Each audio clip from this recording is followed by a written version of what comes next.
سعودی عرب کی خود مختاری اور علاقائی سالمیت پر حملے ناقابل قبول ہیں۔ وزیر اعظم شہباز شریف کا برادر ملک کے ساتھ مکمل یکجہتی کا اعلان۔ انہوں نے خطے میں امن، استحکام اور سلامتی کے فروغ کی ہر مخلصانہ کوشش کی حمایت جاری رکھنے کا اعلان بھی کیا۔ شہباز شریف نے کہا کہ پاکستان گزشتہ رات سعودی عرب کے خلاف کیے گئے کھلے اور واضح حملوں کی سخت ترین الفاظ میں مذمت کرتا ہے۔ امریکہ ایران میں کشیدگی کی نئی لہر کا تیسرا دن، ایک دوسرے پر حملوں میں شدت آ گئی۔ ٹرمپ کا ابنائے حرمت سے گزرنے والے جہازوں سے 20% ٹول وصول کرنے کا اعلان۔ امریکی صدر نے خلیجی ممالک سے ایران جنگ کے اخراجات مانگ لیے۔ ابنائے حرمت میں بحری جہاز پر ایرانی حملوں میں انڈین شہری کی ہلاکت پر دلی میں ایرانی سفیر کی طلبی۔ چین نے امریکہ اور ایران سے ابنائے حرمت میں محفوظ جہاز رانی بحال کرنے کا مطالبہ کر دیا۔ متحدہ عرب امارات نے ابنائے حرمت کو بائی پاس کرنے کے لیے نئی بندرگاہ کا فیصلہ کر لیا۔ ٹینکر ٹریکرز کی رپورٹ کے مطابق ایران نے 26 روز میں $6 ارب سے زائد کا تیل برآمد کیا۔ ایران نے دو ٹوک موقف میں کہا کہ ابنائے حرمت جنگ یا امریکی دباؤ سے نہیں کھلے گی۔ صدر ٹرمپ نے ایک اور غیر متوقع اعلان کرتے ہوئے کہا کہ امریکہ اب ابنائے حرمت میں 20% ٹول وصول کرے گا۔ چونکہ امریکی فوج دنیا کے ایک انتہائی امیر ترین خطے کو تحفظ فراہم کر رہی ہے، اس لیے ان ممالک پر یہ واجب الادا ہے کہ وہ امریکی اخراجات کی تلافی کریں۔ دوسری جانب جنگ کے اثرات کے باعث پاکستان اسٹاک مارکیٹ میں ایک ہی روز میں 6,500 پوائنٹ سے زائد کی کمی ہو گئی۔ پنجاب اسمبلی میں مولانا فضل الرحمان کے بیان کے خلاف قرارداد جمع، قانونی کارروائی کا مطالبہ کر دیا گیا۔ استحکام پاکستان پارٹی کے رہنما MP شعیب صدیقی نے قرارداد پیش کی، جس میں کہا گیا کہ قومی اداروں کے وقار کو مجروح کرنے والوں کے خلاف فوری قانونی کارروائی عمل میں لائی جائے۔ دوسری جانب مولانا فضل الرحمان کے متنازع بیان پر ملک کی سیاسی قیادت نے غصے کا اظہار کرتے ہوئے معافی کا مطالبہ کیا۔ وزیر دفاع خواجہ آصف نے کہا کہ کوئی بھی شخص محض تنخواہ کے لیے اپنی جان نہیں دیتا۔ احسن اقبال نے بھی مولانا فضل الرحمان کے خطاب کو اسلامی تعلیمات اور اخلاقی تقاضوں کے منافی قرار دیا۔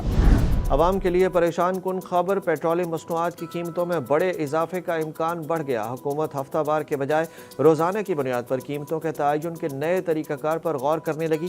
امریکہ ایران نئی کشیدگی سے تیل کی قیمتیں 2% اضافے سے 4 ہفتوں کی بلند ترین سطح پر پہنچ گئیں۔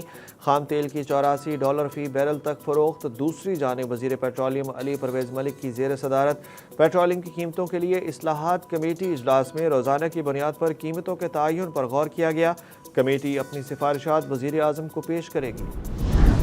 پنجاب کے خراب پانی والے علاقوں میں بوتل بند پانی پہنچانے کا فیصلہ۔ وزیر اعلیٰ پنجاب مریم نواز کی زیر صدارت اجلاس میں بتایا گیا کہ خوشاب، ڈیرہ غازی خان، بہاولپور اور رحیم یار خان میں قائم بوٹلنگ پلانٹس تیار کر دیے گئے۔ مریم نواز نے تمام ڈپٹی کمشنرز کو ہدایت کی ہے کہ وہ اپنے اپنے اضلاع میں خراب پانی والے علاقوں کی فوری نشاندہی کریں۔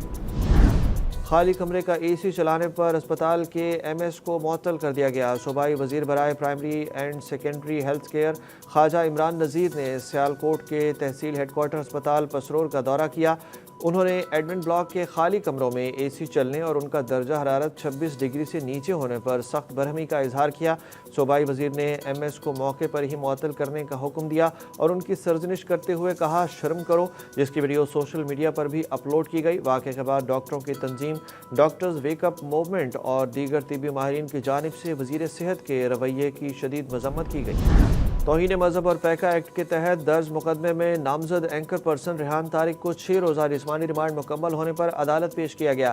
عدالت نے تفتیشی حکام کی رپورٹ اور فریقین کے دلائل سننے کے بعد اینکر ریحان طارق کو جوڈیشل ریمانڈ پر جیل بھیجنے کا حکم دے دیا، جس کے فوراً بعد ملزم کی جانب سے ضمانت کی درخواست دائر کر دی گئی۔ لاہور کی عدالت نے فریقین کی تفصیلی دلائل سننے کے بعد ریحان طارق کا مزید جسمانی ریمانڈ دینے کی استدعا مسترد کر دی۔ ایک ہی شخص نے کئی کمپنیاں بنائیں، تمام ٹول پلازے اسی کو دیے گئے۔ قومی اسمبلی کی قائمہ کمیٹی کے اجلاس میں انکشاف۔